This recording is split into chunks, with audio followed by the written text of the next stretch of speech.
Assalamu alaikum. Hello kids, how are you today? Are you ready for the next story? Insha'Allah, today I am going to tell you the story of the first hijrah as well as some others. Are you ready, children? Now listen carefully. Bismillah. The life of Prophet Muhammad sallallahu alayhi wasallam. One night, the Prophet decided to take a walk to the Kaaba. He loved to visit the Kaaba at night because he could pray and meditate free from being disturbed. He spent a few hours at the Kaaba. After some time, he felt sleepy and lay down at the nearby courtyard. It was then that the angel Jibreel appeared before him. Jibreel took the Prophet by his arm and led him to the gate of the Kaaba. There was a beautiful white animal standing at the gates. It was slightly larger than a donkey and smaller than a mule. It had beautiful wings on its sides too. This fantastic creature was called a buraq. When the Prophet mounted the buraq, it leaped into action. The buraq could travel as far as one eye could see in a single leap. This creature was traveling towards the direction of Jerusalem in the north.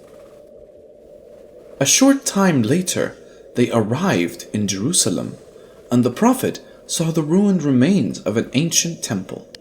The Prophet dismounted the buraq and walked towards the temple. It was then that he came face to face with all the previous prophets. He saw his forefather, Ibrahim alayhi salam, Isa alayhi salam, Musa alayhi salam, Dawood alayhi salam, and all the others who were brought back to earth in spirit form. All the prophets greeted Prophet Muhammad sallallahu alayhi wasallam with respect and great pleasure. Then they all stood behind the Prophet and he led them in prayers. After the prayers, the angel instructed the Prophet to climb the buraq once again. The fantastic animal took a huge leap, and from the secret rock of the Temple Mount, they shot straight up into the sky. It was a fantastic journey that had only been undertaken by two mortals before. The Prophet realized that he was being transported into the heavens. The other world is commonly known as Akhirah, or the afterlife. The earthly forms slowly vanished away behind him. Angel Jibreel flied like a bird, using his wings along with him. One by one, they traveled through each of the 7 layers of paradise. The Prophet saw his forefathers and other prophets once again in those heavens. Each of them greeted him when they saw him. The Prophet went past the gates of each heaven at different levels. When he reached the pinnacle, he saw a blend of rainbow colors in the shape of a tree. This is known as Sidratul Muntaha. No one knew the secrets that lay beyond that tree except Allah. The Prophet sat on his mount and slowly felt the power and presence of Allah descending upon Sidratul Muntaha. He suddenly felt a burst of light. The Prophet was spellbound and then heard a command. The voice commanded that he and his followers must observe ritual prayers 50 times a day. The Prophet agreed and then returned along with the angel. One by one, he came down through different layers. As he passed by the level where Prophet Musa alayhi salam resided, the old Prophet stopped him.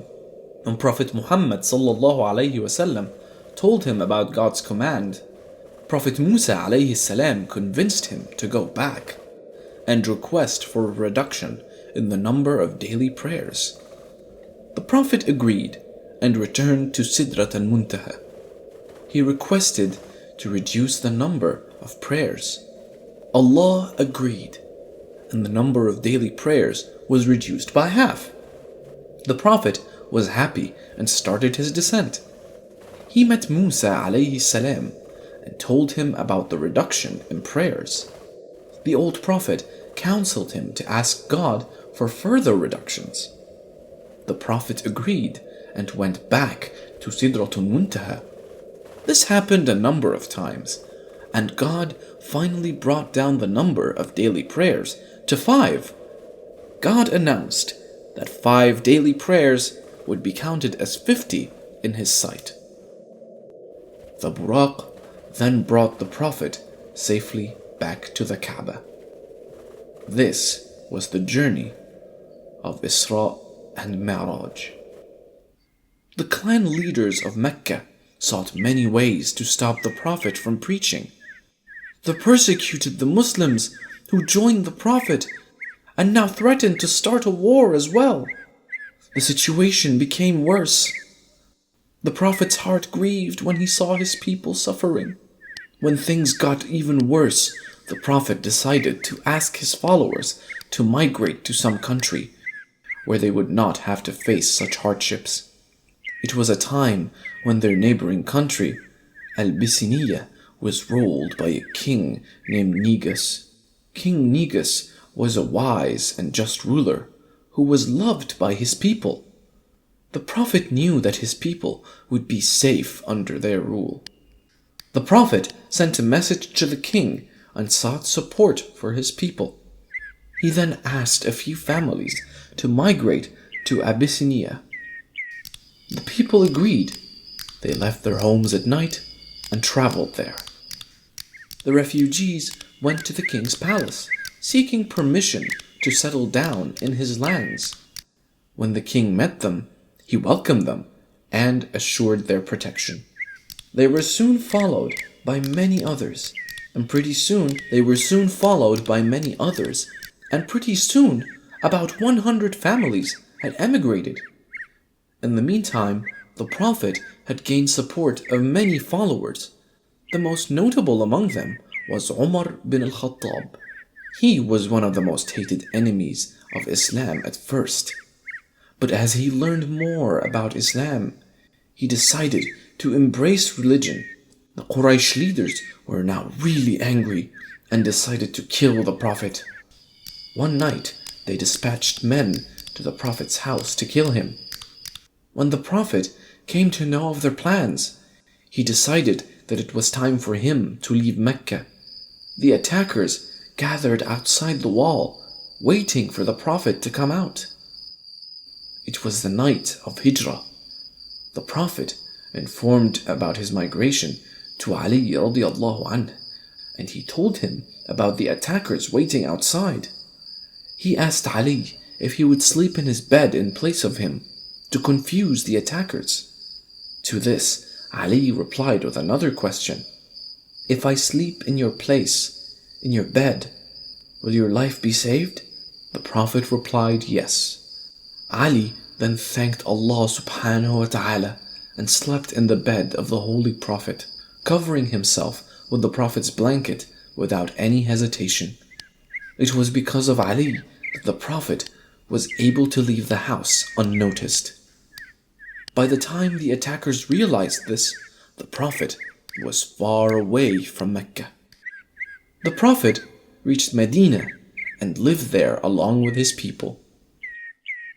There was a ban on Muslims and the family of the Prophet for 3 years. During this period, the Prophet and his disciples mostly stayed indoors, and Islam made no progress outside. The ban on the Prophet's family was lifted 3 years later, and he then returned to Mecca. In the following year, his uncle Abu Talib and his wife Khadija died. The Prophet had lost his guardian who protected him from enemies, and Khadija was his most encouraging companion. He grieved their deaths for many months. The Prophet continued preaching about Islam in distant lands. Sometimes he sent his disciples to preach too. Did you like the video, kids? If you liked it, please click the like and subscribe buttons, and don't forget to click the notification icon to keep updated on all our videos. That's all for today. I will come back with another story in the next episode. Goodbye!